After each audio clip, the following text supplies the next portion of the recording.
Smart view பப்ளிகேஷனினால் வெளியீடு செய்யப்படும் வர்த்தக பிரிவு மாணவர்களுக்கான வணிக கல்வி, பொருளியல், கணக்கீடு ஆகிய பாடங்களுக்கான அலகு ரீதியான மற்றும் தேர்ச்சி மட்ட ரீதியான தொகுப்பாய்வு செய்யப்பட்டு நடைமுறை விடயங்களை அப்டேட் செய்து சிறப்பு வெளியீடாக வெளிவரும் கடந்த கால வினா தொகுப்பு புத்தகங்களை தற்போது நாடு முழுவதும் உள்ள புத்தக சாலைகளில் பெற்றுக்கொள்ள முடியும். மேலும் வர்த்தக பிரிவு மாணவர்களுக்கான நாட்டின் எப்பாகத்திலும் இருந்து இணைந்து கொள்ளக்கூடிய வகையில் ஆன்லைன் மூலமான வகுப்புகளும் நடைபெற்று வருகின்றன.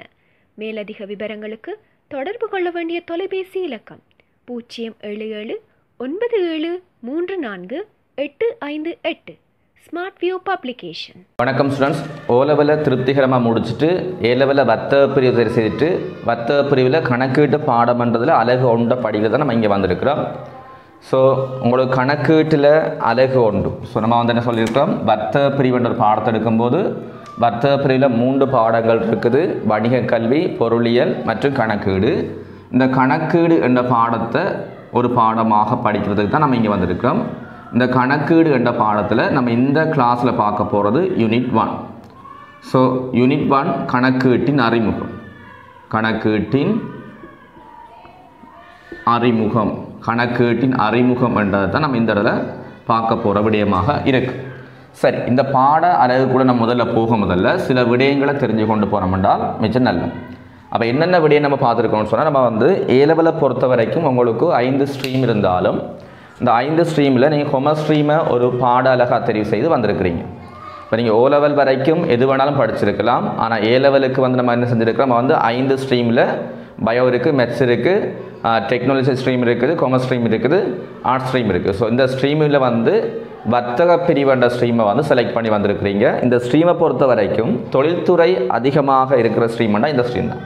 ஸோ அதை நீங்கள் விளைவிக்கணும். தொழில்துறை அதிகமாக இருக்கிற ஸ்ட்ரீம் வந்து இந்த ஸ்ட்ரீம். பொதுவாக சிங்கள ஏரியா, இப்போ நம்ம வந்து ஒரு இலங்கையில் இருக்கிற ஒரு பிரச்சனை அடிப்படையில் நம்ம ஏ லெவல் காமர்ஸ் ஸ்ட்ரீமை செலக்ட் பண்ணுறோம் என்றால், ஸோ நம்ம நாட்டை பொறுத்த வரைக்கும் சிங்கள ஆக்களும் இருக்கிறாங்க, அது சிங்களம் பேசுகின்ற ஆக்களும் இருக்கிறாங்க, தமிழ் பேசுகின்ற ஆக்களும் இருக்கிறாங்க. சிங்கள மொழி மூலம் பரிசு எழுதுகிற சிங்கள மக்களும் இருக்கிறாங்க, தமிழ் மொழி மூலம் பரிசு எழுதுகிற தமிழ் மக்களும் இருக்கிறாங்க, ஆங்கில மொழி மூலம் பரிசு எழுதுகிற மக்களும் இங்கே இருக்கிறாங்க. அப்போ இந்த அடிப்படையில் பார்க்கும்போது தமிழ் மாணவர்கள் மத்தியில் கடந்த சில ஆண்டுகளாக காமர்ஸ் ஸ்ட்ரீம் பாடங்கள் செலக்ட் பண்ணுற வீதம் குறைவாக தான். ஆனால் இப்போ இந்த கொரோனா பிரச்சனையெல்லாம் வந்தது பிறகு காமர்ஸ் ஸ்ட்ரீமை ஒரு பாடலகாக தெரிவு செய்கிறது இப்போ அதிகமாக ஆயிருக்கு. அப்போ உங்களோட பிரதேசத்தில் பார்த்தா தெரியும், உங்களோட பாடசாலையில் இதுக்கு முதல் பெட்சில் இருந்த காமர்ஸ் ஸ்ட்ரீம் மாணவர்களோட இப்போ இருக்கிற பெட்சில் காமர்ஸ் ஸ்ட்ரீம் மாணவர்கள் அதிகமாக இருப்பாங்க.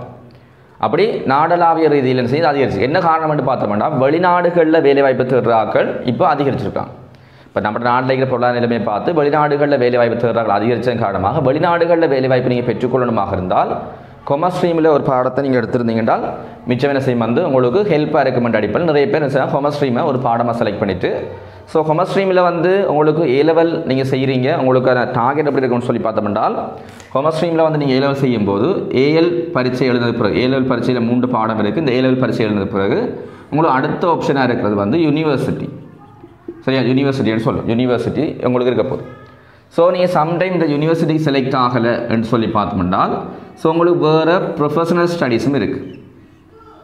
சரியா, ப்ரொஃபஷனல் ஸ்டடீஸும் இருக்குது. ஸோ அப்படி இல்லாட்டி என்ன செய்யும் வந்து உங்களுக்கு டெக்னிக்கல் காலேஜில் வந்து என்ன செய்யும் வந்து டெக்னிக்கல் காலேஜில் வந்து நீங்கள் பாடங்களை கொண்டு போகக்கூடியமா இருக்குது. அல்லது வந்து நம்ம சில வந்து காலேஜில் போயிட்டு நீங்கள் படிக்கலான்னு சொன்னாலும் என்ன செய்யலாம், அதை படிக்கக்கூடிய வசதிகளும் இருக்குது. அப்போ இந்த வாய்ப்பெல்லாம் இந்த காமர்ஸ் ஸ்ட்ரீம் தான் இருக்குது. ஸோ நீங்கள் ஏ லெவல் முடித்தது பிறகு பல்வேறு கதவுகள் உங்களுக்கு தயாராக இருக்குது. அப்போ இதை முடிச்சுட்டு வந்தால் தான் உங்களுக்கு வேலை. ஏ லெவலில் முடித்த கையோடு உங்களுக்கு வேலை கிடைக்கும்னு நீங்கள் எதிர்பார்க்கிறது. பட் ஏ லெவல் முடித்த கையோட காமர்ஸில் படிக்கிற மாணவர்கள் ஏ லெவல் முடித்த கையோட வேலைக்கு போனார்கள் நிறைய பேர் இருக்கிறாங்க. அப்போ பொதுவாக நமக்கு காமர்ஸ் ஸ்ட்ரீமை பொறுத்தவரைக்கும் ஏ லெவல் செய்துட்டு யூனிவர்சிட்டி போகலாம் அல்லது ப்ரொஃபஷனல் ஸ்டடீஸ் படிக்கலாம். அப்போ யூனிவர்சிட்டி போகாமல் ப்ரொஃபஷனல் ஸ்டடீஸ் படிக்கணும்னா நமக்கு இங்கே நிறைய விஷயங்கள் இருக்குது. ஸோ பேசிக் வந்து AAT இருக்குது, அடுத்து வந்து CA இருக்குது, CMA இருக்குது, CIMA இருக்குது, அடுத்தது எல்லாருக்கும் பரிச்சயமான விஷயமா ACC. இந்த 5 விஷயமும் எல்லாருக்கும் பரிச்சயமான விஷயமா இருக்குது. இதை தாண்டியும் எக்ஸ்ட்ரா சில விஷயங்கள் இருக்குது, நீங்கள் இப்போ தெரிஞ்சு கொள்ள தேவையில்லை, பிறகு அது தெரிஞ்சு கொள்ள வேண்டியதாக இருக்குது. அப்போ இந்த வாய்ப்புகளை பயன்படுத்தி நீங்கள் வேலை வாய்ப்பில் போகலாம். அதில் டெக்னிக்கல் காலேஜில் வந்து அதுக்குரிய கோர்ஸை செய்தும் நீங்கள் போகலாம். அதில் காலேஜ் ஆஃப் வெரிஃபிகேஷனில் நீங்கள் வந்து படிச்சும் கூட என்ன செய்யலாம், உங்களோட வேலை வாய்ப்பை தேடிக்கொள்ளக்கூடிய வாய்ப்பு இருக்குது. அப்போ இங்கே நிறைய கதவுகள் இருக்குது. நீங்கள் வேலைக்கு போகணும்னா அதுக்கு நிறைய கதவுகள் இருக்குது. இப்போ நீங்கள் வந்து O level எழுதிட்டு A லெவலுக்கு வந்துருக்கீங்க. A லெவல் பரீட்சை எழுதிட்டீங்கன்னு சொன்னால் A லெவல் பரீட்சை எழுதின பிறகு நிறைய ஃபைனான்ஸ் கம்பெனி அண்ட் பேங்குகள் வந்து உங்களோட வேலைக்கு எடுக்க தயாராக இருக்கும். ஃபைனான்ஸ் கம்பெனியும் பேங்குகளும் வேலைக்கு எடுக்க தயாராக இருக்கும். யாரை வேலைக்கு எடுப்பாங்கன்னு பார்த்தோம்னால் கொமர்ஸ் ஸ்ட்ரீமில் படித்தாங்க தான் வேலைக்கு எடுக்க போகிறாங்க. ஸோ என்ன காரணம்னு பார்த்தோம்னா நம்ம வந்து கெம்பஸ் செலக்ட் ஆகலை. ஸோ இதில் கெம்பஸ் செலக்ட் ஆகலைன்றால் ஏதோ ப்ரொஃபஷனல் ஸ்டடீஸை செய்து கொண்டு ஒரு ஃபைனான்ஸ் கம்பெனிலையோ அல்லது பேங்க்லேயும் நீங்கள் என்ன செய்யலாம், வேலைக்கு போகலாம். இப்போ நம்மளோட பிரதேசங்களை பொறுத்த வரைக்கும் எல்லா பிரதேசங்கள்லையும் பெரிய கம்பெனிகள் இல்லை. ஆனால் எல்லா பிரதேசங்களையும் வங்கி இருக்குது, எல்லா பிரதேசங்களையும் ஃபைனான்ஸ் கம்பெனி இருக்குது. அப்புறம் நம்மளோட ஒரு நீங்கள் உங்களோட பிரதேசங்களை நீங்கள் பார்த்தீங்கன்னா தெரியும், உங்களோட பிரதேசங்களில் ஸோ கடைகள் இருக்கும். ஸோ கடைகள் பார்க்கும்போது ஒரு உணவு விற்பனை செய்கிற நிலையமாக இருக்கலாம், அல்லது ஏதாவது ஆடை விற்பனை செய்கிற நிலையமாக இருக்கலாம். அதெல்லாம் வந்து சிறிய சிறிய கடைகள். கம்பெனி என்றது அது இல்லை. கம்பெனி என்று வரும்போது நமக்கு வந்து ஒரு ஆத்தரைஸ் பண்ணப்பட்ட அரசாங்க அங்கீகரிக்கப்பட்ட மாதிரி இருக்கிற ஒரு வணிகமாக எந்த வணிகம் இருக்கும், உங்களுக்கு ஒரு ஃபைனான்ஸ் கம்பெனி இருக்கும், ஒரு பேங்க் இருக்கும். அப்போ அப்படியான கம்பெனிகள் என்றது வந்து உங்களோட ஏரியாவில் இருக்கும்போது இந்த ஃபைனான்ஸ் கம்பெனியும் பேங்க் தான் உங்களோட ஏரியாவில் இருக்குது. வேறு கம்பெனிகள் இருக்குன்னா அந்த வேறு கம்பெனி, இப்போ நெஸ்லே ப்ராடக்ட்ஸ் உற்பத்தி செய்கிற கம்பெனிகள் இங்கே இல்லை. ஸோ அது மாதிரி என்ன வந்து வேறு வேறு உற்பத்திகள் செய்ய ஹேமாஸ் அப்படின்ற நிறுவனங்கள்லாம் இங்கே இல்லை, அதெல்லாம் கொழும்புகளாக இருக்கும். அப்போ அந்த நிறுவனங்களில் வேலை செய்யணும்னா நீங்கள் கொழும்பு போகணும். அந்த நிறுவனங்களில் வேலை செய்யணும்னா உங்களுக்கு வந்து யூனிவர்சிட்டி குவாலிஃபிகேஷன், அடுத்து வந்து ப்ரொஃபஷனல் ஸ்டடீஸ் குவாலிஃபிகேஷன் உங்களுக்கு தேவைப்படும். அப்போ உங்களுக்கு காலுக்குள்ள வேலைன்னு சொல்லி பார்த்தோம்னா ஃபைனான்ஸ் கம்பெனியும் பேங்க் தான் உங்களோட காலடியில் இருக்கிற நிறுவனங்கள். அப்போ இந்த காலடியில் இருக்கிற நிறுவனங்களுக்கு வேலை போகணுமாக இருந்தால் அவங்க என்ன எதிர்பார்ப்பாங்க, A லெவலில் காமர்ஸ் படித்தாக்களை இருக்கணும்னு எதிர்பார்ப்பாங்க. A லெவலை தாண்டி A லெவல் நீங்கள் A லெவலில் நீங்கள் வந்து காமர்ஸ் படிச்சுட்டு காமர்ஸில் நீங்கள் ஓரளவு குறிப்பிட்ட ரிசல்ட்டோட இருப்பீங்கன்னு சொன்னால் யூனிவர்சிட்டி கிடைக்கல, ஆனால் நீங்கள் என்ன செய்யலாம், ஃபைனான்ஸ் கம்பெனியில் இல்லை பேங்கில் வேலைக்கு போகக்கூடிய வாய்ப்புகளும் இங்கே இருக்குது. அப்போ நிறைய வாய்ப்புகள் இருக்குது. இது தகுந்த நம்ம கதைக்கணும், நிறைய விஷயம் கதைக்கலாம். பட் நான் இதுக்கு மேலேயும் இதை கதைக்கல. என்ன சொன்னால் உங்களுக்கு விளங்கணும், நீங்கள் காமர்ஸ் ஸ்ட்ரீமை ஒரு பாடமாக தெரிவு செய்திருக்கிறீங்க. இந்த காமர்ஸ் ஸ்ட்ரீமில் இருக்கிற வாய்ப்புகள் தெரியணும். நான் சில விடயங்களை ஹிண்டாக கொடுத்துருக்கிறேன், அதை வச்சுக்கொண்டு நீங்கள் மற்ற விடயங்களை தெரிஞ்சுக்கொள்ளக்கூடிய மாதிரி இருக்கணும். தேவை ஏற்பட நம்ம இன்னொரு கிளாஸில் இன்னொரு சந்தர்ப்பத்தில் இதை பற்றி கதைப்போம். அப்போ காமர்ஸ் ஸ்ட்ரீமில் நம்ம படிக்க போகிற 3 பாடம், ஒன்று வணிக கல்வி, பொருளியல், கணக்கீடு. இந்த கணக்கீடுன்ற பாடத்தை இங்கே படிக்கிற மாதிரி இருக்குது. ஸோ கணக்கீடுன்ற பாடத்தை படிக்கிறதோட உங்களுக்கு சில விஷயங்கள் இப்போ நான் சொன்ன மாதிரி தெரிஞ்சிருக்கணும். அப்போ தான் நீங்கள் அடுத்த கட்ட நகர்வுகளை செய்யக்கூடிய மாதிரி இருக்கும். ஏனைய ஸ்ட்ரீமில் படிக்கிறத விட ஏன் காமர்ஸ் ஸ்ட்ரீம் படிக்கணுமென்ற காரணம் உங்களுக்கு தெரியும். சில பேர் காமர்ஸ் ஸ்ட்ரீம் படிக்கிறது ஆசையாக வந்திருப்பீங்க. காமர்ஸ் ஸ்ட்ரீமை பொறுத்த வரைக்கும் O லெவலில் வணிக கல்வியும் கணக்கீடுமென்ற ஒரு பாடம் இருக்குது. ஸோ அதையும் உங்களுக்கு இந்த இடத்துல தெரிஞ்சிருக்கணும். O லெவலை பொறுத்த வரைக்கும் O லெவலில் உங்களுக்கு வந்து வணிக கல்வியும் கணக்கீடும், வணிக கல்வியும் கணக்கீடும் என்ற ஒரு பாடம் இருக்குது. இந்த கணக்கீடு என்ற பாடத்திற்கும் நீங்கள் A லெவலில் படிக்க போகிற வர்த்தக பிரிவு என்ற பாடத்துக்கும் தொடர்பு இருக்குது. சரியா, இந்த ரெண்டுக்குமே சேம் வந்து தொடர்பு இருக்குது. இங்கே நீங்கள் ஒரு பாடமாக படிச்சீங்க வணிக கல்வி கணக்கீடுன்னு சொல்லி, இங்கே இந்த வர்த்தக பிரிவுக்குள்ள நம்ம 3 பாடம் படிக்கிற மாதிரி இருக்குது. ஒன்று வணிக கல்வி, அடுத்தது கணக்கீடு, மூன்றாவது பொருளியல், அல்லது இன்னொரு ஆப்ஷன் உங்களுக்கு இருக்குது, ஏதாவது 3 தான் செலக்ட் பண்ண முடியும், ICT. அநேகமாக இந்த 3-4 ஒன்று தான் செலக்ட் பண்ணுவாங்க. இன்னொன்று புள்ளி விவரவியலும் இருக்குது, ஆனால் புள்ளி விவரல் அநேகமான ஆட்கள் எடுக்கிறது. காமர்ஸ் ஸ்ட்ரீமை பொறுத்தவரை புள்ளி விவரவியல் இருக்குது. ஸோ சில பிரதேசங்கள் ஆக்கள் எடுப்பாங்க, சில பிரதேச ஆக்கள் எடுக்கிறது. ஸோ இந்த ஸ்ட்ரீமில் இந்த 3 பாடத்தை அநேகமான ஆட்கள் தெரிவு பாடமாக வச்சுருப்பாங்க. இந்த தெரிவு பாடங்களில் வணிக கல்வி கணக்கீடு நீங்கள் ஓரளவு படித்ததுக்கு இந்த வணிக கல்விக்கும் கணக்கீடுக்கும் தொடர்பு இருக்கே தவிர இந்த பொருளியல் என்ற பாடம் நீங்கள் முற்றுமுழுதாக புதுசாக படிக்க வேண்டிய பாடமாக இருக்குது. அதில் நீங்கள் ICT என்ற பாடம் முற்றுமுழுதாக இங்கே தான் வந்து புதுசாக படிக்கிற மாதிரி இருக்கும். அல்லது புள்ளி விவரவியல் பாடம் இங்கே தான் வந்து புதுசாக படிக்கிற பாடமாக இருக்குது. அப்போ அநேகமான மாணவர்களோட செலெக்ஷன் வந்து அவங்களோட செலெக்ஷன் வந்து என்ன இருக்க போகுது, நமக்கு வந்து இந்த 3 பாடமாக தான் நீங்கள் இருக்குது நிறைய பேர். ஒரு சிலர் என்ன செய்கிறாங்க, இந்த பொருளியலை விட்டுட்டு ICT எடுக்கிறாங்க. சில வேளை உங்களுக்கு தேவைன்னு சொன்னால் வணிக கல்வியை விட்டுட்டு கூட ICT எடுக்கலாம். ஆனால் கணக்கீடுன்ற பாடம் உங்களுக்கு முக்கியமான பாடமாக இங்கே இருக்குது. சரி, அந்த விஷயங்களையும் விளங்கிக்கணும். அப்போ நமக்கு வந்து இந்த இதில் என்ன படிக்கணும்னு உங்களுக்கு விளங்கி இருக்குது. இப்போ ஒருபடியும் சில பேர் யோசிச்சிருப்பீங்க, இப்போ நாங்கள் வந்து O லெவலில் காமர்ஸ் படிக்கலை, அப்போ O லெவலில் காமர்ஸ் படிக்காத எங்களுக்கு வந்து A லெவலில் வந்து வர்த்தக பிரிவர் செலெக்ஷனை எடுத்து கொண்டு வரும்போது கஷ்டமாக இருக்குமான்னு கேட்டால் நிச்சயமாக இல்லை. அந்த நடைமுறை உங்களுக்கு விளங்கணும். இப்போ நம்ம வந்து O லெவலில் காமர்ஸ் படிச்சிருக்கிறோம். ஸோ வர்த்தக பிரிவுன்றது நமக்கு வந்து A லெவலில் இருக்குது. ஓ லெவலில் சயின்ஸ் படிச்சிருப்போம், பயோமேத்ஸ்ன்றது வந்து என்ன செய்யும் வந்து ஏ லெவலில் இருக்குது. இப்போ என்ன பிரச்சனைன்னு சொன்னால் ஓ லெவலில் நீங்கள் என்ன படிச்சிருந்தாலும் சரி, ஏழுக்கு வரும்போது எல்லா விடயங்களும் முதலிருந்து முழுமையாக படிப்பிக்கப்படும். ஏ லெவலில் வந்து நீங்கள் படிக்கிறீங்கன்னு சொன்னால் எல்லா விடயங்களும் முதலிருந்து முழுமையாக கற்பிக்கப்படுறதா இருக்குது. அப்போ நீங்கள் ஓ லெவலில் காமர்ஸ் படிச்சிருந்தாலும் சரி, ஓ லெவலில் காமர்ஸ் படிக்காத மாணவர்களாக இருந்தாலும் சரி, உங்களுக்கு வந்து வர்த்தக பிரிவை செலக்ட் பண்ணும்போது இங்கே எந்தவித தடைகளும் வராது. நீங்கள் முழுவதும் என்ன செய்ய நீங்கள் பாடங்கள் அனைத்தையும் முழுமையாக திரும்பி படிக்க போகிறதா தான் இருக்குது. ஓ லெவலில் இருக்கிற சில விடயங்கள் ஏ லெவலுக்கு ஹெல்ப் பண்ணும். ஆனால் ஓ லெவலில் இருக்கிற விடயங்கள் தொடர்பான நிறைய விடயங்கள் ஏ லெவலில் சிலபஸ் மாற்றம் அடிப்படையில் இருக்குது. ஓ லெவலில் படித்த விஷயங்கள் நீங்கள் அப்டேட் ஆகாத சில விஷயங்களை படிச்சிருப்பீங்க. ஏ லெவலில் வந்து அது தொடர்பான அப்டேட்டான விஷயங்களை படிக்க வேண்டிய தேவை வரும். ஸோ அப்படியான விஷயங்கள்லேயும் நீங்கள் கவனமாக இருக்கணும். ஓ லெவல் படித்தா தான் ஏ லெவல் ஈஸியாக இருக்குமென்ற கன்செப்ட் எல்லாம் இங்கே இல்லை. அதை முதல்ல சரியான வகையில் புரிஞ்சுக்கொள்ளணும். அதை சரியான வகையில் புரிஞ்சு கொண்டீங்கன்னா சரி. ஸோ இந்த விடயம் தெரிஞ்சிருக்கணும். அடுத்தது பார்த்தோம்னு சொன்னால் நம்ம வந்து இப்போ நான் என்ன செய்து கொண்டிருக்கேன்னு பார்த்தோம்னு சொன்னால் உங்களுக்கு வந்து ஏ லெவலில் கணக்கீடு பாடத்தை கற்பிக்கிறதோட ஸ்மார்ட் வியூ பப்ளிகேஷனால் வெளியீடு செய்யப்பட்ட அழகான புத்தகங்களுக்கான தொகுப்பாளராகவும் இருந்து கொண்டிருக்கேன். அது 3 பாடத்துக்கு எக்கனாமிக்ஸ், பிஸ்னஸ் ஸ்டடீஸ், அக்கௌண்ட்ஸ் ஆகிய 3 பாடத்துக்கும் தொகுப்பாளராக இருந்து கொண்டு வரோம். அப்போ அந்த புத்தகம் நாடளவிய ரீதியில் எல்லா இடத்தையும் உங்களுக்கு அனுப்பப்படுது. ஸோ நம்மள்கிட்ட கல்வி கற்கிற மாணவர்களுக்கு அந்த புத்தகம் தொடர்பாக தெரிஞ்சுக்கொள்ளணும், அந்த புத்தகத்தை வாங்கணும் என்று நினைக்கிறார்களா இருந்தால் எந்த நம்பருக்கு நீங்கள் கண்டெக்ட் பண்ணாலும் அதை செய்யலாம், உங்களுக்கு வந்து டிரெக்ட் பண்ண விட முடியும். சரியா? அதே மாதிரி கடந்த காலங்களில் வந்த ரிசல்ட்லையும் மாணவர்கள் நல்ல பெறுபர்களை எடுத்து கொடுத்துருக்காங்க. ஸோ ஆன்லைன் மூலமான கிளாஸ் போன வருஷம் அதுக்கு முதல் பெட்சிலேருந்து ஸ்டார்ட் பண்ணி கொண்டு போயிட்டுருக்கோம். அதுவும் சிறந்த முறையில் போய்கொண்டு இருக்குது. ஸோ அப்படியான விஷயங்கள் உங்களுக்கு விளங்கணும். அப்போ இந்த கிளாஸ் வந்து எப்படி போகும்படி சொல்லிக்கோ. இப்போ நம்ம பாடம் பண்ணுறதுக்குள்ளே போகும்போதில் இந்த கிளாஸ் எப்படி போகும்னு பார்த்தோம்னால் உங்களுக்கு வந்து இன்றைக்கு நீங்கள் பார்த்து கொண்டிருக்க கிளாஸ் இது வந்து டே 1. இந்த டே 1க்குரிய கிளாஸ் வந்து முற்றுமுழுதான் நீங்கள் ஃப்ரீயாக பார்க்கக்கூடிய மாதிரி தான் இருக்குது. நீங்கள் இந்த கிளாஸை வந்து யூடியூப்பில் போயிட்டு ஃப்ரீயாக பார்க்குற மாதிரி தான் இருக்குது. ஸோ இதுக்கு அடுத்த கிளாஸஸ் வருதுன்னு சொன்னால் இந்த டே 2ல் இருந்து அடுத்தடுத்த விடயங்கள் இதெல்லாம் நீங்கள் வந்து ஃப்ரீயாக பார்க்க முடியாது. அதுக்கு நீங்கள் பே பண்ணி தான் பார்க்குற மாதிரி இருக்குது. ஸோ ஃபர்ஸ்ட் கிளாஸ் உங்களுக்கு வந்து ஃப்ரீயாக இருக்கும், மற்ற கிளாஸில் பேமெண்ட் பண்ணுற மாதிரி இருக்கும். அப்போ இந்த கிளாஸ் எல்லாத்தையும் ஆர்கனைஸ் பண்ணுறாங்கன்னு பார்த்தோம்னா யார் ஆர்கனைஸ் பண்ணுறாங்கன்னு பார்த்தோம்னா ஸ்மார்ட் வியூ பப்ளிகேஷன் தானே செய்கிறாங்க வந்து ஆர்கனைஸ் பண்ணுறாங்க. ஸ்மார்ட் வியூ பப்ளிகேஷன் ஆர்கனைஸ் பண்ணப்பட்டு அவங்களே தான் எல்லா விஷயங்களையும் கொண்டு போவாங்க. நான் உங்களுக்கு கிளாஸ் மட்டும் உங்களுக்கு அரேஞ்ச் பண்ணி கொண்டு போவா இருக்குது. அப்போ இந்த அடிப்படையில் நான் வந்து என்ன செய்வேன் வந்து அக்கௌண்ட்ஸ் பாடத்தை கிளாஸ் எடுத்து கொண்டு இருக்கேன். அந்த நிர்வாக நடவடிக்கையெல்லாம் ஸ்மார்ட் வியூ பப்ளிகேஷன்லாம் செய்கிறேன். அப்போ ஸ்மார்ட் வியூ பப்ளிகேஷன் வந்து புக் வெளியீடு செய்கிறதுக்கு மேலதிகமாக புக்கை வெளியீடு செய்கிறதுக்கு புக் பப்ளிஷ் பண்ணுறதுக்கு மேலதிகமாக இப்போ 7 ஆக்களுக்கு வந்து சரியா கொமர்ஸ் ஸ்ட்ரீமில் வந்து கிளாஸ் எடுக்கிறதுக்கும் சில விஷயம் செய்கிறாங்க. அதன் முதற்கட்ட படியாகத்தான் உங்களுக்கு வந்து ஏசிசி, அதாவது நமக்கு வந்து அக்கௌண்டிங் பாடம் நமக்கு வந்து இப்போ கொண்டு போகிற மாதிரி இருக்குது. அப்போ இந்த விஷயத்தை விளங்கணும். அப்போ இதில் வந்து பார்த்தோம்னு சொன்னால் இந்த கிளாஸ் வந்து முழுக்க உங்களுக்கு வந்து ஆன்லைனில் நடக்க போகுது. ஸோ வெளி மாவட்டத்தில் இருக்கிற மாணவர்களாக இருந்தாலும் சரி நீங்கள் இதில் பங்கு பெற்ற முடியும். இது ஆன்லைனில் நடக்க போகுது. இந்த ஆன்லைனில் நடக்கிற கிளாஸ் வந்து உங்களுக்கு யூடியூப்பில் அப்லோட் பண்ணுறதா இருக்குது. யூடியூப் ஒன்று நீங்கள் நினைக்க முடியாது ஒன்று எல்லாமே ஃப்ரீயாக கிடைக்கும்னு சொல்லி யூடியூப்பில் வந்து நீங்கள் 2-3 ஆப்ஷன் இருக்குது. ஸோ அந்த ஆப்ஷன் உங்களுக்கு தெரியாமல் இருந்திருக்கலாம். பட் யூடியூப்பில் நீங்கள் ஃப்ரீயாக வீடியோ பார்க்குற மாதிரி பேமெண்ட் பண்ணி வீடியோ பார்க்குற மாதிரி ஆப்ஷன்கள் இருக்குது. அப்போ அந்த அடிப்படையில் இவங்க யூடியூப்பில் பேமெண்ட் போட்டு பேமெண்ட்டுக்கு வீடியோ பார்க்குற மாதிரி தான் அவங்க செட் பண்ணி வச்சுருக்காங்க. ஸோ ஃபர்ஸ்ட் கிளாஸ் எப்பயும் வந்து உங்களுக்கு ஃப்ரீயாக தான் இருக்கும். உங்களுக்கு பார்த்து அதில் விளக்கத்தை தெரிஞ்சு கொள்றதுக்காக இருக்கும்.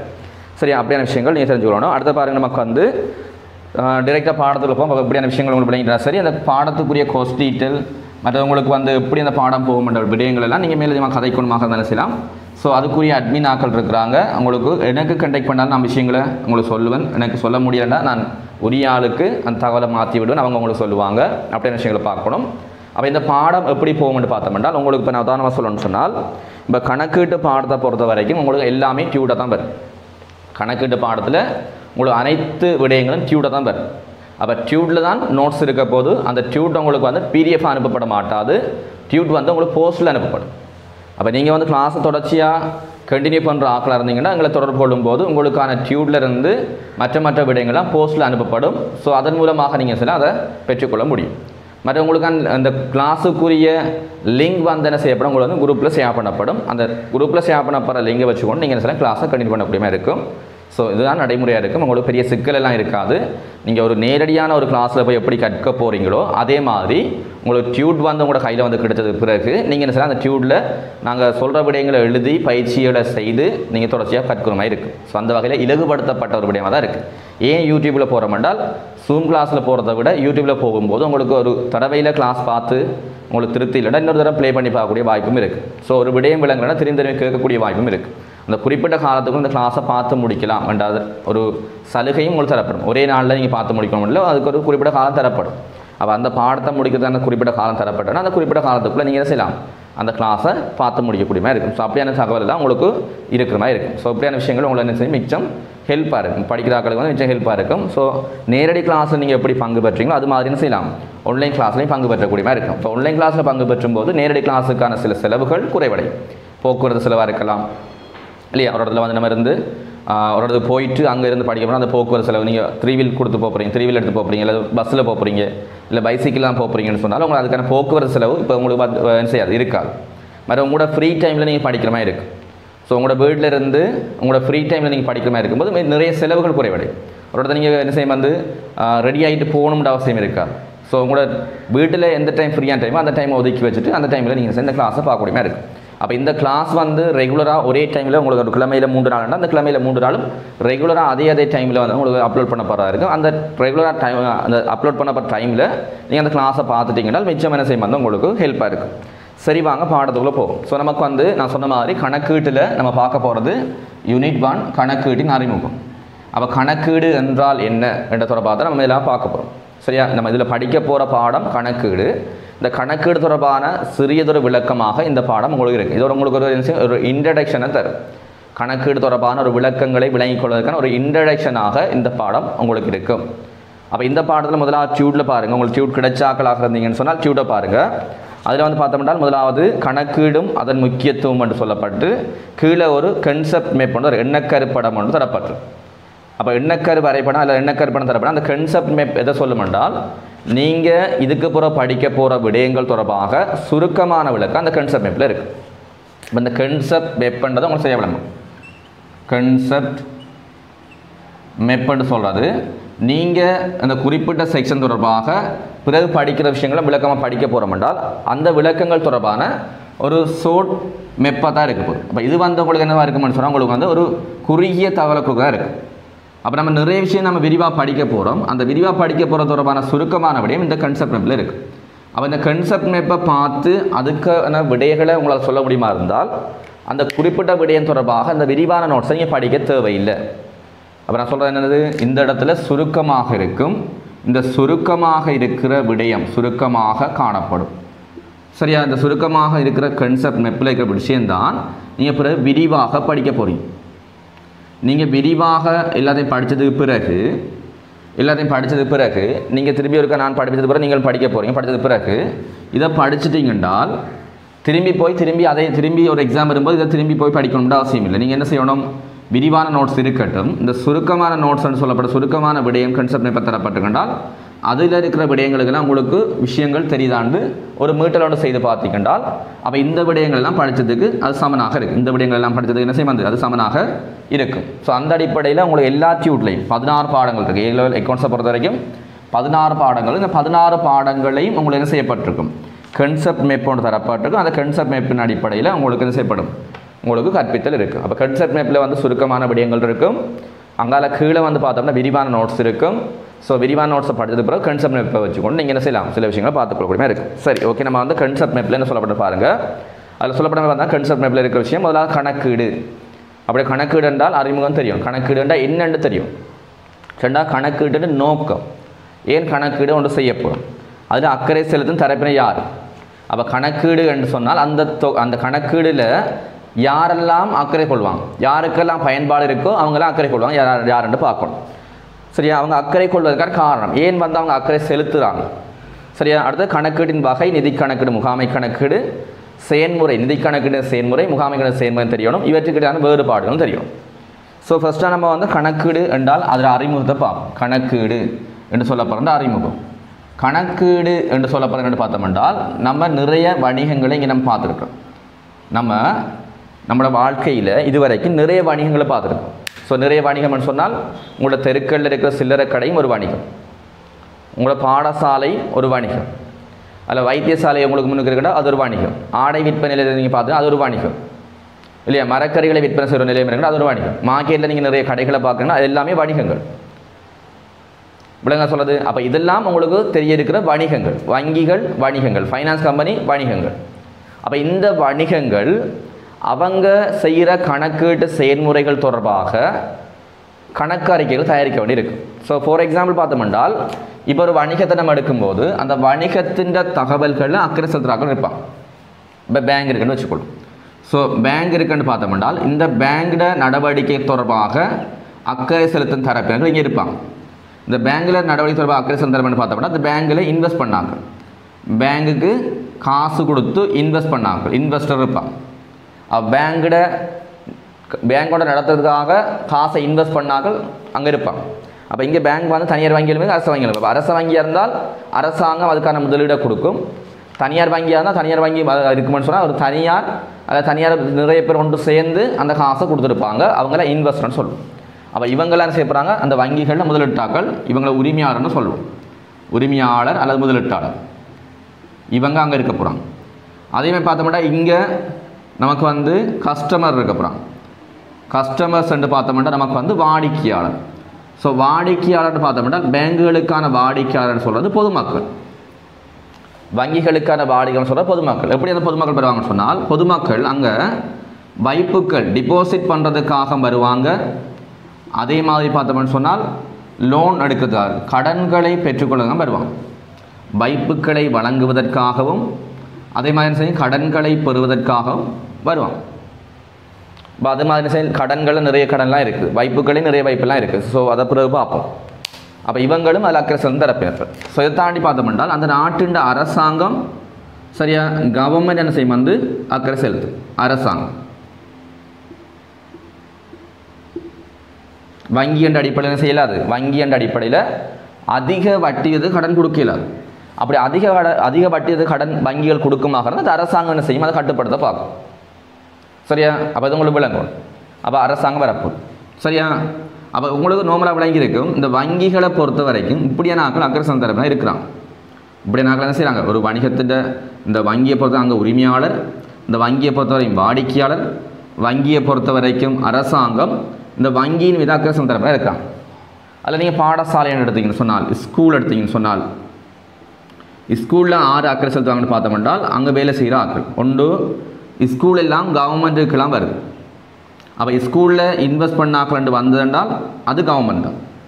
ஸ்கூலில் மூலதனத்தை ஈடுபடுத்துகிறாங்கன்னு பார்த்தோம்னால் கவர்மெண்ட் தான் என்ன வந்து மூலதனத்தை ஈடுபடுத்தும். கவர்மெண்ட்டை காசு தான் நமக்கு வந்து பாடசாலைகள் இயங்குது. தனியார் பாடசாலையாக இருந்தால் தனிநபர்களால் அது இயங்கப்படுறதா இருக்குது. சரியா? அதே பார்த்தோம்னா என்ன வந்து இங்கே மாணவர்கள், இங்கே அக்கறை செலுத்த மாணவர்கள் இருப்பாங்க. அதே பார்த்தோம்னால் பாடசாலையின் ஆசிரியர்கள் அதிபர்கள் இருக்கிறாங்க. இப்போ இந்த ஆசிரியர்கள் அதிபர்கள் சொல்லப்படுறது இந்த நிறுவனத்தை பொறுத்த வரைக்கும் ஊழியர்கள். பாடசாலையை மாணவர்கள் சொல்லப்படுறது பாடசாலை சேவைகளை பெற்றுக்கொள்றாங்க. அப்போ இவங்க வந்து வாடிக்கையாளர். கவர்மெண்ட் சொல்லப்படுறது இங்கே உரிமையாளராக இருக்குது. ஸோ உங்களுக்கு விளங்கும். உரிமையாளர் கவர்மெண்ட், பாடசாலையை பொறுத்தவரை உரிமையாளர் கவர்மெண்ட், மாணவர்கள் வாடிக்கையாளர் இருக்க போகிறாங்க, ஆசிரியர்கள் அதிபர்கள் ஊழியர் இருக்க போகிறாங்க. ஸோ இங்கே சமூகம் அக்கறை செலுத்தும். சமூகம் இந்த பாடசாலை என்ன நடக்குன்னு பார்த்து கொண்டு இருக்கும். சமூகம் இந்த பாடசாலை நடக்குன்னு பார்த்து கொண்டிருக்கும். இந்த மாணவர்களோட பெற்றோர்கள் இந்த பாடசாலை நடவடிக்கை தொடர்பாக அக்கறை செலுத்த இருப்பாங்க. அப்படி என்ன செய்யப்பட்ட நமக்கு வந்து இங்கே ஒரு வணிகத்தை எடுத்தோம்னால் வணிகத்தில் அக்கறை செலுத்தும் தரப்பினர்கள் நிறைய பேர் இருக்கிறாங்க. ஒரு வணிகத்தை பொறுத்த வரைக்கும் வணிக அக்கறை செலுத்தும் தரப்பினர் நிறைய பேர் இருக்கிறாங்க. இந்த அக்கறை செலுத்தும் தரப்பினர்கள் முடிவுகளை அல்லது தீர்மானங்களை எடுப்பதற்கு தேவையான தகவல்களை வழங்குவது தான் கணக்கு. கணக்கீடு என்ன கொடுக்கப்படும் சொன்னால், இப்போ உதாரணத்துக்கு ஒரு சில்லறை கடை எடுத்தோம்னா அந்த சில்லறை கடையில் எவ்வளோ வருமானம் வந்தது, நான் உங்களுக்கு பரிச்சயமாக இருக்கணுன்றதுக்காக உங்களுக்கு பக்கத்தில் இருக்கிற விஷயத்தை சொல்கிறேன். ஸோ ஒரு கம்பெனின்னு சொல்லும்போது உங்களுக்கு தூரமாக இருக்க போகுது. அப்படி இல்லாமல் ஒரு பரிச்சயமான விஷயம் உங்களுக்கு உங்களோட தெருக்களிலே இருக்கிற ஒரு கடையை யோசிங்க. உங்களோட தெருக்களில் இருக்கிற ஒரு கடையை எடுத்தோம்னு சொன்னால் அந்த கடையில் ஒரு ஆள் இன்வெஸ்ட் பண்ணியிருப்பார். அந்த கடையில் முதலாளி இன்வெஸ்ட் பண்ணியிருப்பார், அவர் உரிமையாளர். அந்த சமூகத்தில் இருக்கிறாங்க எல்லாரும் அங்கே போய் பொருளை வாங்க போகிறீங்க. அப்போ நீங்கள் வாடிக்கையாளர். அந்த வணிகத்துக்கு தேவையான விற்பனை செய்யக்கூடிய பொருளை வழங்குறதுக்கு கொஞ்சம் பேர் இருப்பாங்க. அவங்கள சொல்கிறது வழங்குனர் அல்லது கடன் கொடுத்து. அரசாங்கம் இவங்களோட வணிகத்தில் வந்து என்ன பொருள் லீகலான பொருள் விற்பனை செய்யப்படுதா அல்லது இல்லீகலான பொருள் விற்பனை செய்யப்படான்னு கவனித்து கொண்டிருப்பாங்க. அரசாங்கம் அக்கறை செலுத்தும், சமூகம் அக்கறை செலுத்தும். சமூகம் பார்க்கும் என்னது, இவங்களோட கடையில் வந்து போதைப் பொருட்கள் அப்படியான இல்லீகலான பொருட்களை விற்பனை செய்கிறாங்களா இல்லை சமூகத்துக்கு தேவையான பொருளை விற்பனை செய்கிறாங்களா அவங்க பார்த்து கொண்டிருப்பாங்க. அப்படி இல்லீகலான பொருளை விற்பனை செய்கிறாங்கன்னா அவங்க போலீஸுக்கு சொல்லுவாங்க. அப்போ அவங்கள அக்கறை செலுத்துவாங்க இல்லையா? அப்போ இந்த வணிகத்திற்கு கடன்களை வழங்கி இருந்தாங்கன்னால் வங்கிகளும் அக்கறை செலுத்தும்.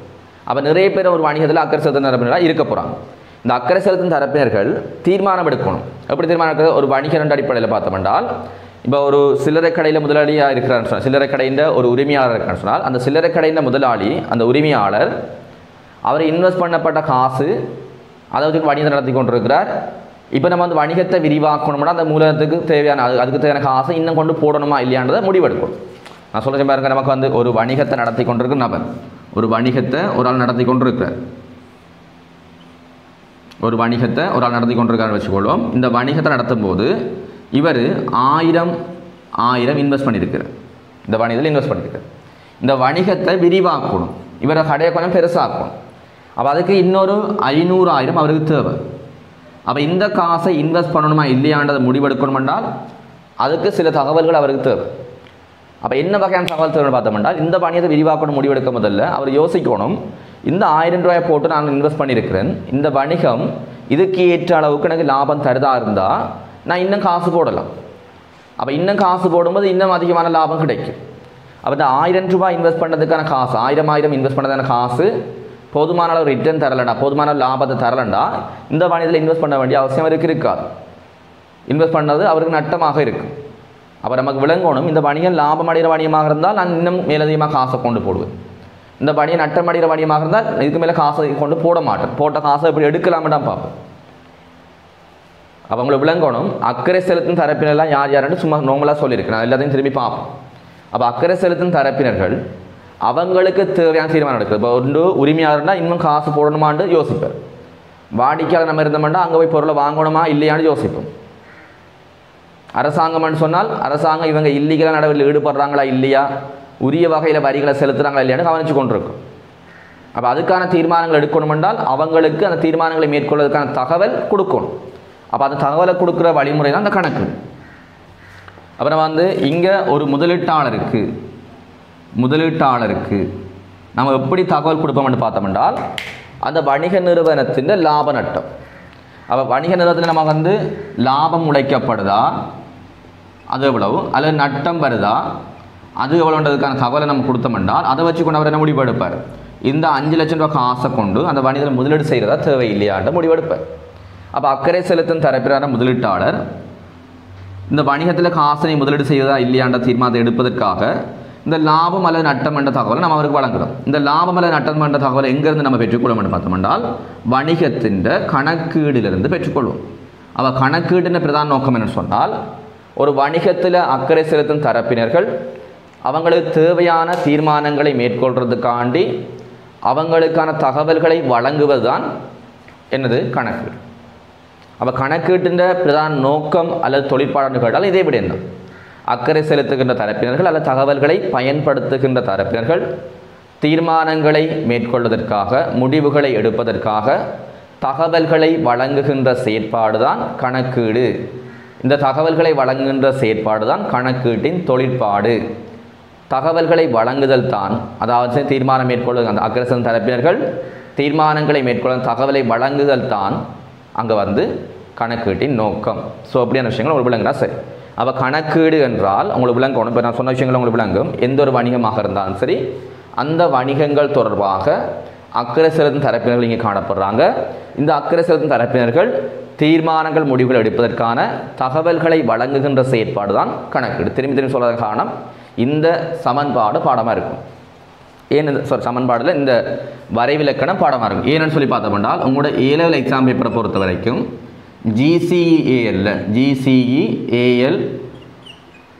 அக்கௌண்டிங் பேப்பரில் இந்த கணக்கீட்டுக்கான வரைவிலக்கணம் அனைமானசியமாக அந்த உங்களுக்கு வந்து முதலாவது கேள்வி, கொஸ்டின் நம்பர் 1 பார்ட் 1ல் முதலாவது கேள்வி இதாக தான் இருக்குது. சரியா? 10 வருஷ பேப்பரை பார்த்தீங்கன்னா ஒரு 4 வருஷமாக இந்த பேப்பர் கேள்வி இருக்குது. இந்த கணக்கீடின் வகைகள். ஸோ இப்படியான பாடம் இந்த முதலாம் பாடத்துக்குள்ள உங்களுக்கு முதலாவது என்ன செய்யும் கேள்வி வரப்போகுது. அப்போ முதலாவது கேள்வி அதே மாதிரி தான் இருக்க போகுது. கணக்கீடு என்றால் என்ன? அவங்க கேள்வி கேட்பாங்க, கணக்கீடு என்றால் என்னென்ற தொடர்பாக சரியான கூட்டை தெரிவு செய்க. அப்போ நம்ம 5 விடை தரும்போது இந்த 5 விடையில் ஒன்று சரியான விடையாக இருக்கும். அந்த விடை எதென்று கண்டுபிடிக்க வேண்டி இருக்கும். ஸோ உங்களுக்கு விளங்கி இருக்குன்னு நினைக்கிறேன். அப்போ நான் என்ன செய்யணும்னு சொன்னால், அவங்களோட டியூடில் வந்து பாருங்கள், கணக்கீடு என்று சொல்லப்பட்ட ஹெடிங் இருக்குது. அதில் நான் சொல்கிற வரைவிலக்கணத்தை அப்படி எழுதுங்க. அப்போ இந்த வரைவிலக்கணம் வரும்போது நம்ம 2 விஷயமாக எழுத வேண்டி இருக்குது. கணக்கீட்டுக்கான வரைவிலக்கணத்தை நம்ம 2 விடயமாக எழுத வேண்டியிருக்கு. இப்போ இங்கே நம்ம நாட்டை பொறுத்த வரைக்கும் நம்ம நாட்டின் பிரதான நிர்வாக நடவடிக்கையில் ஈடுபடுறது அரசாங்கம். நம்ம நாட்டை பொறுத்த வரைக்கும் நம்ம நாட்டின் பிரதான நிர்வாக நடவடிக்கையில் ஈடுபடுறது அரசாங்கம். அரசாங்கத்தில் பிரதான நபராக ஈடுபடுறது ஜனாதிபதி இல்லையா? அப்படி இருக்கிற சமயத்தில் இப்போ நமக்கு விளங்கணும், இந்த கணக்கீடு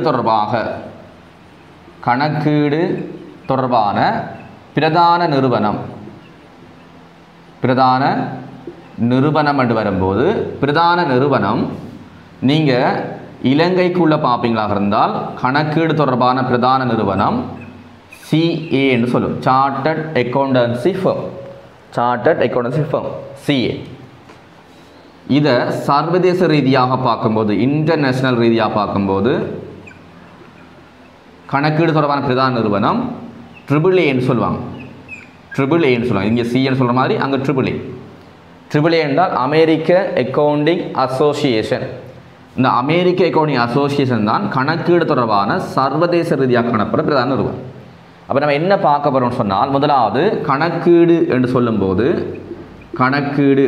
ஒரே விடயம் தான். கணக்கீடு சொல்லும்போது இந்த நபரால் குறிப்பிடப்பட்ட வரைவிலக்கணம் என்ன, அதே மாதிரி A-level எக்ஸாம் பேப்பரை பொறுத்த வரைக்கும் GCE AL எக்ஸாம் பேப்பரை பொறுத்த வரைக்கும் நீங்கள் இந்த கணக்கீடு தொடர்பான வரைக்கும் என்ன எழுதணும் என்ற 2 விடயம் பார்ப்போம். அப்போ இந்த விடயம் தகவல் தெரிஞ்சிருக்கணும்ன்றதை தாரன். ஸோ இது கேள்விக்கு வரப்போகிறதில்ல. பட் GCE A-level எக்ஸாம் பேப்பரில் நீங்கள் எது எழுதணுமோ அந்த விடயம் தருவன். அதுதான் நீங்கள் வந்து நீங்கள் பாடமாகி வச்சுருக்கோம். அப்போ 2 வரைவிலக்கணம் உங்களுக்கு தாரமாக இருக்கும். ஸோ உங்களுக்கு சொல்லப்பட்ட விஷயம் விளங்கியிருக்குன்னு நினைக்கிறேன். முதலாவது கணக்கீடு என்று எழுதிக்கொள்ளுங்க. தகவல் தேவைப்படும்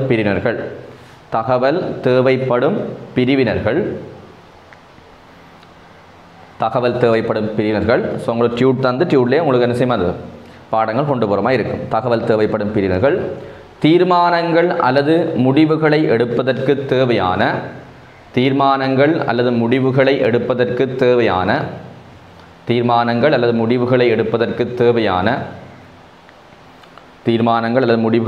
தேவையான பொருளாதார தகவல்களை இனங்காணல்,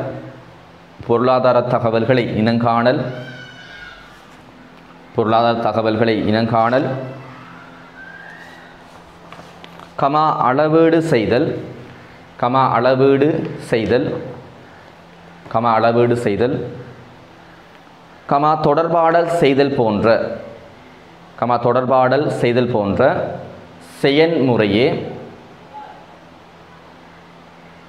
தொடர்பாடல் செய்தல் போன்ற செயன்முறையே கணக்கீடு ஆகும்.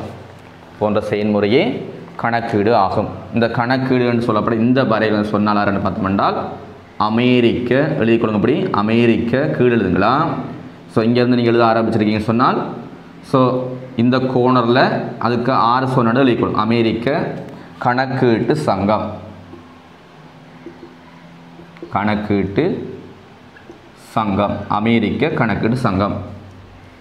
ஸோ நமக்கு ஷார்ட் ஃபார்ம் எப்படி சொல்லணும்னு சொன்னால் வந்து அமெரிக்க அக்கவுண்டிங் அசோசியேஷன் AAAன்னு சொல்லுவோம்.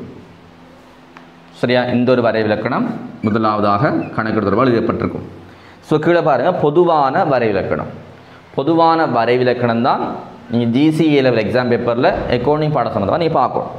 அப்போ உங்களுக்கு A-levelல எதை கேட்பாங்கன்னு பார்த்தோம்னால், இந்த அமெரிக்க அக்கவுண்டிங் அசோசியேஷன் சொல்லப்பட்டது நமக்கு தேவையில்லை. அவர் ஒரு பிரதான நபரான்றதுனால அவர் சொன்ன விஷயத்தை நம்ம எழுதி வச்சுருக்கோம், அவ்வளோதான் விஷயம். நீங்கள் அதுக்கு மேலே அதை பற்றி எந்தவித அலட்டிக்கொள்ளையும் தேவையில்லை. அப்போ நமக்கு வந்து கீழே சொல்லப்படுற பொதுவான வரைவிலக்கணம் தான் எல்லாருக்கும் தேவை. ஸோ அதில் வந்து பாருங்கள், எழுதிக்கொள்ளுங்க. அக்கறை செலுத்தும்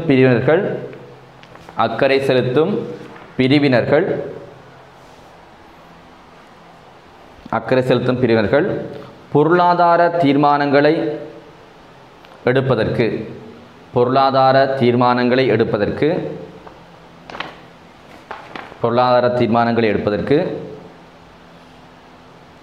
கணக்கீட்டு அலகு ஒன்றிற்குரிய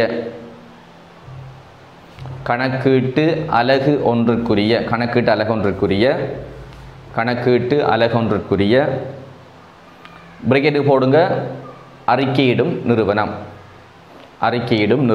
பிரேக்கெட்டுக்கு போடுற பிரேக்கெட்டை க்ளோஸ் பண்ணி தொடர்ச்சி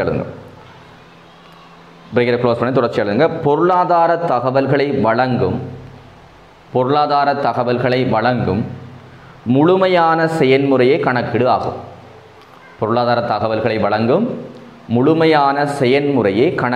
ஆகும். முழுமையான செயல்முறையே கணக்கீடு ஆகும். ஸோ இந்த வரைவிலக்கணத்தில் 3 முக்கியமான பாயிண்ட்ஸ் இருக்குது. அந்த 3 முக்கியமான பாயிண்ட்ஸை நீங்கள் அண்டர்லைன் பண்ணி வச்சுக்கொள்ளணும். ஸோ உங்களுக்கு கேள்விக்கான ஆன்சர் தரும்போது இந்த 3 முக்கியமான பாயிண்ட்ஸை தான் நீங்கள் பார்க்கணும். ஸோ என்ன சொல்லணும்னு சொன்னால், முதலாவது வேறு கலர் பெண்ணால் அண்டர்லைன் பண்ணுங்கள். ஸோ ஹைலைட்டர் யூஸ் பண்ணாலும் பிரச்சனை இல்லை. அக்கறை செலுத்தும் பிரிவினர் அண்டர்லைன் பண்ணுங்கள். முதலாவது உங்களோட வசனத்தில் கட்டாயம் இருக்க வேண்டிய பாயிண்ட்ஸ் வந்து அக்கறை செலுத்தும் பிரிவினர்கள். 2வது தீர்மானங்களை எடுப்பதற்கு.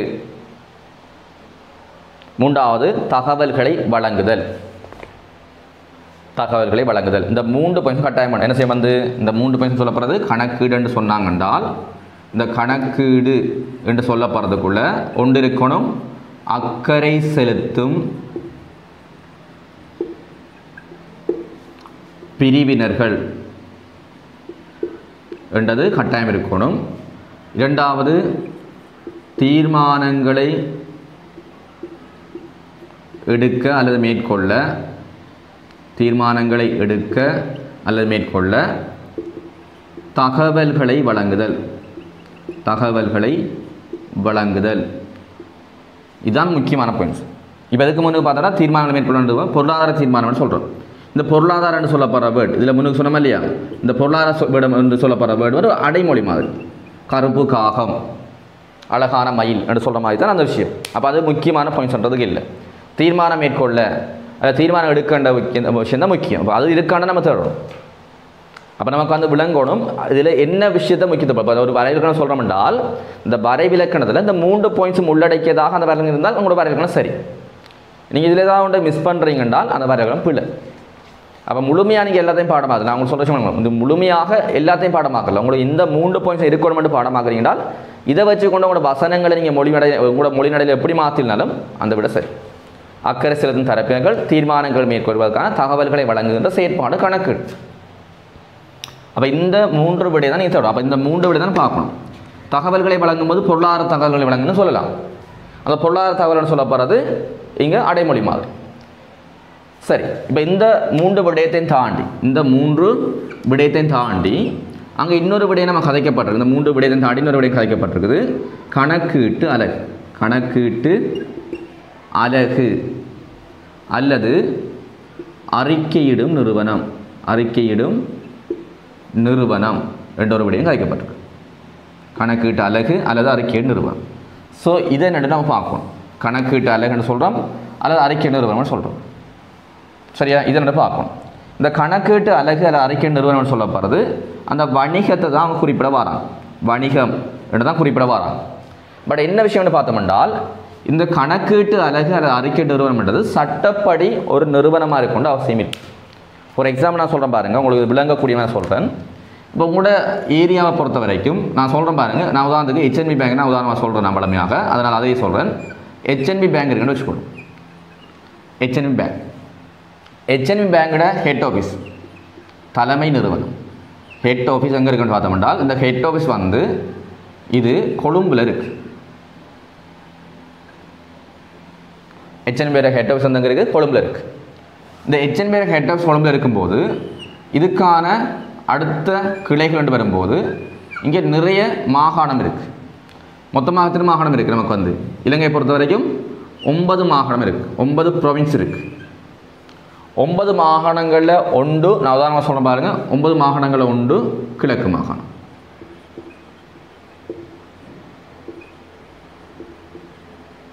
மாகாணங்களில் ஒன்று கிழக்கு மாகாணம். அப்போ கிழக்கு மாகாணத்திற்கான HNB பேங்க் வந்து பொதுவாக பார்த்தோன்னா HNB பேங்கோட ஹெட் ஆஃபீஸ் வந்து கொழும்பில் இருக்குது. அவங்களோட பிரான்ச்சஸ் கிளைகள்னு சொல்லுவோம்.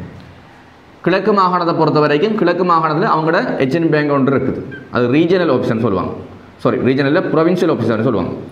அப்போ கிழக்கு மாகாணத்தில் அவங்களுக்கு எங்கே இருக்குன்னு பார்த்தோம்னால் இந்த கிழக்கு மாகாணத்தில் ட்ரிங்கோமலையில் இருக்குது. ட்ரிங்கோமலையில் என்ன செய்யும் வந்து உங்களுக்கு ட்ரிங்கோமலையில் இந்த HNB பேங்க் தொடர்பான மாகாண வங்கி இருக்குது. அதே மாதிரி 9 மாகாணங்களுக்குமான வங்கிகள் அந்தந்த பிரதேசங்களில் இருக்குது. அப்போ நீங்கள் எந்த மாகாணமோ அந்த மாகாணத்துக்கான பிரதான வங்கி அங்கே இருக்குது. அப்போ இந்த மாகாணம் கிழக்கு மாகாணம் என்று எடுத்தோம்னால் இந்த கிழக்கு மாகாணமானது 3 மாவட்டங்களை உள்ளடக்கியது. கிழக்கு மாகாணம் 3 மாவட்டங்களை உள்ளடக்கியது. என்னென்ன மாவட்டம் என்று பார்த்தோம்னால் இந்த கிழக்கு மாகாணத்துக்குள்ளே வரக்கூடிய மாவட்டம் ஒன்று மட்டக்களப்பு மாவட்டம், பெட்டிகுலர்னு சொல்லுவோம். அம்பாறை மாவட்டம், அடுத்து திருகோணமலை ட்ரிங்கோ மாவட்டம், ட்ரிங்கோ டிஸ்ட்ரிக்ட். அப்போ இந்த பெட்டிகுலோ, அம்பாறை, ட்ரிங்கோமலை இந்த மாவட்டங்களுக்கான மாவட்டத்தின் பிரதான வங்கியும் இருக்குது. அப்போ HNB பேங்க் வந்து மாவட்டத்துக்கான பிரதான வங்கி ட்ரிங்கோவில் இருக்குது. HNB பேங்குக்கான அம்பாறைக்கான பிரதான வங்கி அம்பாறை என்ற இடத்துல இருக்குது. HNB பேங்குக்கான பிரதான வங்கி பெட்டிகுலர் டிஸ்ட்ரிக்டில் பெட்டிகுலரில் இருக்குது பிரதான வங்கி. இது மாவட்ட வங்கி, இது தலைமையகம். இது மாகாணத்திற்கான வங்கி ட்ரிங்கோவில் இருக்குது. மாவட்டத்துக்கான வங்கின்னு பார்த்தா ஒவ்வொரு மாவட்டத்தையும் வங்கிகள் இருக்குது. இப்போ அம்பாறை மாவட்டத்தை நம்ம எடுத்துட்டோம்னு சொன்னால் அம்பாறை மாவட்டத்தில் நிறைய பிரதேசங்கள் இருக்குது. அம்பாறை மாவட்டத்தில் நிறைய பிரதேசங்கள் இருக்குது. ஃபார் எக்ஸாம்பிள் நாங்கள் இருக்கிற கல்முனை, அடுத்தது சம்மாந்துறை, அடுத்தது சாய்ந்தமருது, அடுத்தது திருக்கோயில், அடுத்தது பொத்துவி. ஸோ இதே மாதிரி என்ன செய்யும் வந்து நிறைய பிரதேசங்கள், ஒன்றும் இல்லை நிறைய பிரதேசங்கள். அப்போ ஒவ்வொரு ஏரியாவிலையும் பேங்க் இருக்குது. கல்முனையிலையும் ஒரு HNB பேங்க் இருக்குது, சம்மாந்துறையிலையும் ஒரு HNB பேங்க் இருக்குது, சாய்ந்தமருதிலையும் ஒரு HNB பேங்க் இருக்குது, திருக்கோயிலையும் ஒரு HNB பேங்க் இருக்குது, பொத்துவிலையும் ஒரு HNB பேங்க் இருக்குது. இதே மாதிரி கிளைகள் இருக்குது. இப்படி ஒட்டுமொத்தமாக பார்த்தோம்னால் HNB பேங்க்குக்கு ஒரு 270 இருந்து ஒரு 300, சரியான அக்யூரேட்டாக அமௌண்ட் சரியில்லை எனக்கு, 270 இருந்து 300 பிரான்ச்சஸ் இருக்குது. என்னது? பிரதேச வங்கிகள். சரியா? இப்போ உங்களுக்கு விளங்கியிருக்கணும். HNB பேங்க் வந்தோம்னால் சட்டப்படி முழுமையான நிறுவனம் இதுதான். HNB பேங்கோட ஹெட் ஆஃபீஸ் தான் சட்டப்படி ஒரு முழுமையான நிறுவனம். அப்போ சட்டப்படி பார்த்தோம்னால் HNB பேங்க்டா இங்கே இருந்தால் நீங்கள் பார்க்கணும். இது கீழே தான் இந்த பிரான்ச்சஸ்லாம் இருக்குது. இது கீழே அவங்களோட கிளைகளாகத்தான், இது ஒரு பெரிய ஒரு மரத்தின் கிளைகளாக இருக்குன்னு சொல்கிறோம். அப்போ இந்த HNB பேங்கோட மரத்தில் வந்த கிளைகள் தான் இதில் கீழே வர இல்லாமல் சட்டப்படி பார்த்தோம்னால் இது இவர் தான் ஒரு தனிநபராக கருதப்பட முடியும். இவர் தான் ஒரு நபர், இவரில் வர பிரான்ச்சஸ் தான் இவங்க. ஆனால் அறிக்கையிடும் நிறுவனம் அல்லது கணக்கீட்டு அலகுன்னு சொல்லப்படுறது நம்ம பொத்துவில் இருக்கிற HNB பேங்க் எடுத்தோம்னாலும் HNB பேங்க் எடுத்தோம்னாலும் இதை நம்ம ஒரு கணக்கீட்டு அலகாகத்தான் கருதுவோம், அல்ல அறிக்கை நிறுவனமாக கருதுவோம். அம்பாறையில் இருக்கிற மாவட்ட வங்கி எடுத்தோம்னாலும் இதையும் ஒரு கணக்கீட்டு அலகாக கருதுவோம். ட்ரிங்கோவில் இருக்கிற மாகாண வங்கி எடுத்தோம்னா இதுவும் ஒரு கணக்கீட்டு அலகு தான். HNB ஹெட் ஆஃபீஸ் எடுத்தோம்னு சொன்னால் இதுவும் ஒரு கணக்கீட்டு அலகு தான். அப்போ கணக்கீட்டு அலகுன்றது சட்ட ரீதியாக ஒரு நிறுவனமாக இருக்கணும், இந்த இது அவசியம் இல்லை. அது எப்படி இருக்கணும்னு சொன்னால், இப்போ பொத்துவில் இருக்கிற HNB பேங்கிட்ட போயிட்டு நீங்கள் எவ்வளோ வைப்புகளை ஏற்றுக்கொண்டீங்க, எவ்வளோ கடன்களை வழங்கியிருக்கிறீங்க, உங்களுக்கு எவ்வளோ ப்ராஃபிட் வருது, எவ்வளோ வட்டி வருமானம் கிடைக்குது, எவ்வளோ வட்டியை நீங்கள் பொதுமக்களை பிரித்து கொடுக்குறீங்க, என்னெல்லாம் சேவை செய்கிறீங்கன்னா உங்களோட கணக்கறிக்கை தாங்கன்னு கேட்டால் இவர் தருவார், பொத்துவிலால் தருவார். அது மாதிரி நீங்கள் அம்பாறையில் இருக்கிற HNB பேங்கை கேட்டிங்கன்னா இந்த பிரதேச வங்கிகள் எல்லாத்தையும் சேர்த்து எல்லா தகவலையும் சேர்த்து அவர் தருவார். அது மாதிரி பெட்டிகுலரோட பிரதேச வங்கி எல்லாத்தையும் அவர் கலெக்ட் பண்ணி இவர் வச்சிருப்பார். ட்ரிங்கோட பிரதேச வங்கி எல்லா டீட்டெயிலையும் கலெக்ட் பண்ணி இவர் வச்சிருப்பார். அப்போ அப்படி என்ன செய்யும் வந்து அம்பாறை பேங்கில் போய் கேட்டோம்னால் அம்பாறை பேங்கில் செய்யப்படுறாங்க. அம்பாறை பேங்கில் நமக்கு அம்பாறை மாவட்டத்தில் இருக்கிற பிரதேச வங்கிகள் எல்லா டீட்டெயிலும் அவர்கிட்ட இருக்கும். அம்பாறை மாவட்டத்துக்கு மொத்தமாக பார்க்கும்போது எவ்வளோ வைப்புகளை ஏற்றாங்க, எவ்வளோ வட்டி வருமானம் பெற்றுக்கொண்டிருக்காங்க, எவ்வளோ வட்டிகளை பொதுமக்கள் திருப்பி கொடுத்துருக்காங்க, எவ்வளோ கடன்கள் வழங்கப்பட்டிருக்கின்ற டீட்டெயிலாக இவருக்காக பெற்றுக்கொள்ள முடியும். அது மாதிரி தான் மாகாண வங்கிகளையும் அதை பெற்றுக்கொள்ள முடியும். இவங்க 3 பேர் தொடர்பான தகவல் அவர் வச்சிருப்பார். இதே மாதிரி கிழக்கு மாகாணம் மாதிரி 9 மாகாணத்துக்கான தகவலையும் வந்து HNB பேங்க் வச்சுருப்பார். அப்போ நமக்கு என்ன தகவல் கிடைக்குன்னு பாருங்கள். எந்த ஒரு நிறுவனத்திட்ட எந்த ஒரு அமைப்பிட்டே போயிட்டு கணக்கறியை தாங்கண்டு கேட்க முடியுமென்றால், அவரால் கணக்கறியை தயாரிக்க முடியுமென்றால் அது கணக்கீட்டு அலகு அல்லது அறிக்கை நிறுவனம்.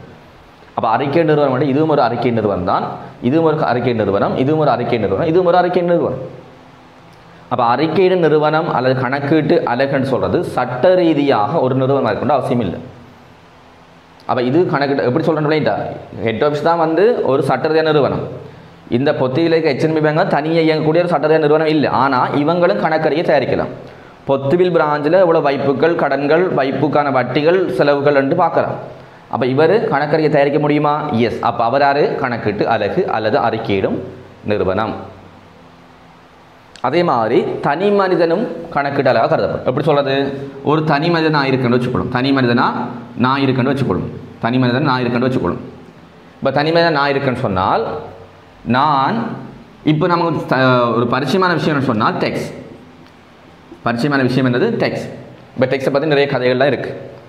அப்போ தனி மனிதனை நான் இருக்கும்போது எந்த வருமானத்தின் மீது அரசாங்கத்து வரி செலுத்தணுமாக இருந்தால் எந்த வருமானத்தினையும் எந்த செலவினத்தினையும் நான் அரசாங்கத்துக்கு அறிக்கைகளாக கொடுக்கும். எனக்கு எவ்வளோ வருமானம் என்று கணக்கெழுதி காட்டணும், எனக்கு எவ்வளோ செலவுண்டு கணக்கறிக்கை தயாரிக்கும். இப்போ நிறைய படங்களில் இன்கம் டேக்ஸ் ரைடராக போவாங்க. அப்போ அவங்க போயிட்டு என்ன செய்வாங்க? கணக்கறிகளாம் பார்த்து கொண்டு இருப்பாங்க. எவ்வளோ நகைகள் மிச்சமாக வச்சுருக்காங்க கணக்கில் காட்டாமல், எவ்வளோ சொத்துக்கள் கணக்கில் காட்டாமல் வச்சுருக்கான்னு பார்த்து அதை அபகரிச்சுட்டு வருவாங்க. நிறைய படங்களில் நீங்கள் பார்த்துருப்பீங்க இல்லையா? அப்போ அந்த படங்களில் சொல்லப்படுற விஷயமெல்லாம் இதுதான். என்ன சொல்லி பார்த்தோம் என்றால், ஒரு தனிநபர் ஒரு ஆள் இருக்கிறான்னு சொன்னால் அவரும் டெக்ஸ்ன்றதை அரசாங்கம் கட்டணம் பண்ணுறதுக்காக, அரசாங்கத்துக்கு வரி கட்டணம் பண்ணுறதுக்காக அவர் என்ன செய்வார்? அவரோட வருமானங்களையும் அவரோட செலவுகளையும் அறிக்கைப்படுத்த முடியும்னு சொன்னால் அப்போ இவரும் என்னது? கணக்கீட்டு அலகு. அப்போ கணக்கீட்டு அலகுண்டா என்னது? ஒரு நிறுவனமோ அல்லது தனிநபரோ ஒரு நிறுவனத்தில் கூட்டணிப்பாக இருந்தாலும் பிரச்சனை இல்லை. யாரவர் கணக்கீட்டை தயாரிக்க முடியுமோ, கணக்கு செய்ய முடியுமோ, யார்கிட்ட போய் கணக்கறியை தாங்க என்று சொல்லி நம்மளால் கேட்க முடியுமோ அவங்கெல்லாம் யார்? கணக்கிட்டு அலகு. இவர் தனிநபராக இருந்து கொண்டு இவர் உழைக்கிற வருமானத்தில் செய்ய போகிறார். இவர் உழைக்கிற வருமானத்தில் வரி செலுத்த போகிறார். அப்போ உழைக்கிற வருமானம் எவ்வளோன்னு கணக்கு காட்டணும். அதே மாதிரி எதுக்காகலாம் செலவழிச்சு, அப்போ செலவீனங்கள் என்னன்னு சொல்லி கணக்கு காட்டணும். அதை கணக்கு காட்டக்கூடிய நிலைமையில் இவர் இருப்பார்ன்னு சொன்னால் இவரும் ஒரு கணக்கீட்டு அலகு. அப்போ அவங்களுக்கு தெளிய விளங்கி இதுக்கான நோட்ஸ் நம்ம எழுதலை, பட் அவங்களுக்கு தெளிய விளங்கி இருக்கணும் கணக்கீட்டு அலகு அல்லது அறிக்கையிடும் நிறுவனம்டா என்ன. அப்போ இதோட தொடர்ச்சியான செய்யும்போது அடுத்த விஷயத்தை பார்ப்போம். அடுத்த நமக்கு சரிங்க இருக்கிறது கணக்கீட்டின் பிரதான நோக்கம் அல்லது முதன்மை தொழிற்பாடு. இதே இப்படி நம்ம அதை எழுதிட்டு போனோம்னா லேசன் நினைக்கிறேன். அப்போ கணக்கீட்டின் பிரதான நோக்கம் அல்லது முதன்மை தொழிற்பாடுன்னு சொல்லப்போ ரெண்டுமே ஒன்று தான். அதில் நீங்கள் என்ன செய்யுங்க? கணக்கீட்டின் நோக்கம் மட்டும் எழுதிக்கணும். அதில் கணக்கீட்டின் பிரதான முதன்மை தொழிற்பாடு தான் இருக்குது. அல்லது நோக்கம் மட்டும் எழுதிக்கணும். அல்லது நோக்கம். சரியா? இதே தான் சொல்ல போகிறோம். உங்களுக்கு தெளிவாக இருக்கணும். கணக்கீடு என்றால் என்னென்னு சொல்லியிருக்கேன். அந்த கணக்கீடில் 3 பாயிண்ட்ஸ் இருக்குது. அக்கறை செலுத்தும் தரப்பினர் தீர்மானம் மேற்கொள்ள தகவலை வழங்குதல். இதுக்குள்ள அக்கறை செலுத்தும் தரப்பினர் யார்? அக்கறை செலுத்தும் தரப்பினர் யாருன்னு சொல்லியிருக்கேன். தீர்மானம் மேற்கொள்வது அது எப்படின்னு நம்ம பிரபாவம், தகவல் எப்படியான தகவல் வழங்கப்படுறோம்னு பார்ப்போம். அறிக்கையிடும் நிறுவனம் அல்லது கணக்கீட்டு அலகண்டா என்னென்னு சொல்லி விளங்கப்படுத்திருக்கிறேன். தெளிவு விளங்கி இருக்கணும். ஒரு சட்டரீதியான நிறுவனம் தான் கணக்கீட்டு அலகாக இருக்கணும். அல்ல அறிக்கை நிறுவனம் இருக்கிற எந்தவித அவசியம் இல்லை. எந்த ஒரு நிறுவனத்திட்டையோ யார்ட்டையோ போய் நம்ம கணக்கீட்டு அறிக்கையில் தயாரித்து தாங்கண்டு கேட்க முடியுமாக இருக்குதோ அந்த குறிப்பிட்ட நிறுவனம் நமக்கு வந்து கணக்கீட்டு அலகு அல்லது அறிக்கையின் நிறுவனம். சரி, கணக்கீட்டின் பிரதான முதன்மை தொழிற்பாடு அல்லது நோக்கம் வெளியே கொள்ளுங்க. அக்கறை செலுத்தும் பிரிவினர்கள், அக்கறை செலுத்தும் பிரிவினர்கள் கணக்கீட்டு அலகு தொடர்பில் தீர்மானங்களை எடுப்பதற்கு தேவையான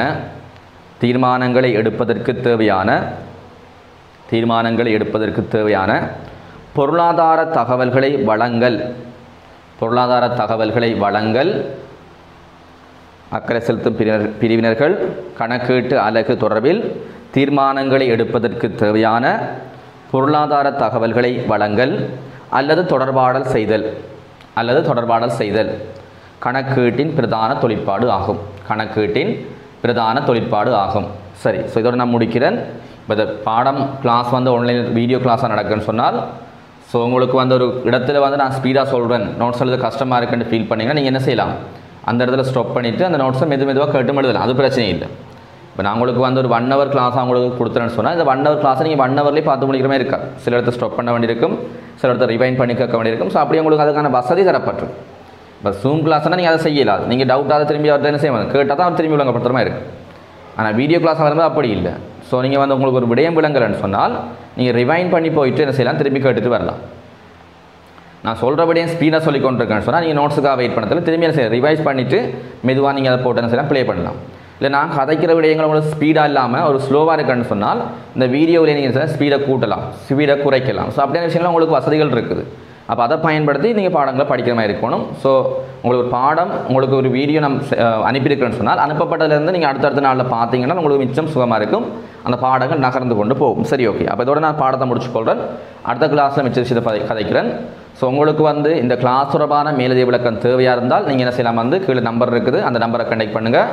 அல்லது உங்களுக்கு வந்து என்ன செய்யப்படும், இந்த லிங்க், இந்த கிளாஸுக்குரிய இப்போ நான் உங்களுக்கு கிளாஸ் பண்ணுறதுக்குரிய லிங்க் வந்து எந்த குரூப்பில் ஷேர் பண்ணப்பட்டதோ அந்த குரூப்பில் அட்மின்ட்ட கேட்டாலும் என்ன செய்வாங்க, உங்களுக்கு வந்து அதுக்கு தகவலை கொடுப்பாங்க. உங்களோட என்னடா கேட்கலாம், அதில் ஸ்மார்ட் வியூ பப்ளிகேஷனில் செய்யப்படுற குரூப்பில் வந்து அட்மினாக ஒரு ஆள் இருப்பாங்க. அவங்களோட பப்ளிகேஷனுக்குரிய ஆக்களோட அட்மினாக வைக்கப்பட்டிருக்கும். அவங்கள்ட்ட தகவலை கேட்டாலும் நீங்கள் செய்யலாம், அதுக்கான தகவலை பெற்றுக்கொள்ளலாம். அப்போ தொடர்ச்சியாக நீங்கள் கிளாஸில் அட்டென்ட் பண்ணுறதுக்கு என்ன செய்யணும்ன்ற தகவலை அவங்கள்ட்ட பெற்றுக்கொள்ளணும். சரி, அப்போ 2000 உங்களுக்கு வந்து இப்போ உங்களோட வெச்சை நீங்கள் ஸ்டார்ட் பண்ணியிருக்கீங்கன்னா அடுத்தடுத்த பாடம், இப்போ 1ஆம் பாடம், 2ஆம் பாடம், 3ஆம் பாடம் அப்படி நீங்கள் தொடர்ச்சியாக பாடங்களை பெற்றுக்கொண்டு வரலாம். உங்களோட எக்ஸாம் எழுதும் வரைக்கும் ஒவ்வொரு பாடம் படிப்பிக்கப்படும். ஸோ அதுக்கு அடுத்து என்ன செய்யப்படும், எக்ஸாம் எழுதும் வரைக்கும் பாடம் படிப்பதை சேர்த்து ஸோ ஒவ்வொரு டியூட்லேயும் நீங்கள் பார்த்தீங்கன்னா சரி உங்களுக்கான பயிற்சி கேள்விகள் இருக்குது. 10 ஆண்டுகளுக்கான கடந்த கால வினாக்கள் டியூட்லேயே வந்துடும். அதுக்கு மேலதிகமான பயிற்சிகள் உங்களை செய்யப்படும், பயிற்சி வினாக்களாக வேறையாக செய்கிற மாதிரி இருக்கும். ஸோ இதோட முடிச்சுக்கொள்கிறேன். அடுத்த கிளாஸை சந்திப்போம்.